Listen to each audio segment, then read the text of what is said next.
Molweni kwakhona. Apha ke bendizawuba busy zii-milkshakes zam, bendiprepherishela ukwenza ii-milkshakes zam. As ubona ii-milkshakes zam ke mna ke ndidlala ngee-flavours.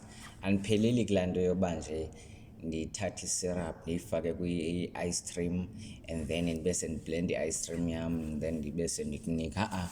Dlala ngee-flavours. Ndiyakwazi uthatha i-strawberry ndisijike sibe yintontoni, ndiyakwazi uthatha igranadilla ndiyidibanise nemango ndiyijike ibe yintontoni. So ndidlala ngee-ice cream ngee-milkshake apha. Ii-flavours zam ndiyazimiksa, but apha ekulantukeni, apha ekuphekeni okanye apha kwa-food industry kuyafuneka ube creative, but kufuneka uqiniseke nge-taste yakho uba xa udibanisa into ethile nento ethile iza kukhuphela into ethile. Kwabathanda upheka ngotywala ke khawutraye i-beer butter. Uthatha nje ikhaselaka yakho uyidibanise namaqanda neflawa, ufake i-fish spice and then ufake ifish yakho before uyifaka kwifraya.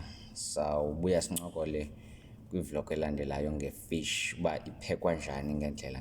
Jongani ke guys, nantsi ii-milkshakes zam ziyafumaneka kwaBhanqo.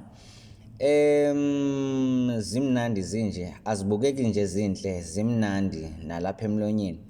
So funeka ube creative xa ungumntu ophekayo. Dlala ngokutya but qiniseka nje nge-taste yakho uba ndiyayazi le nto and ndisho izandikhuphela incasa ethile, yayibo.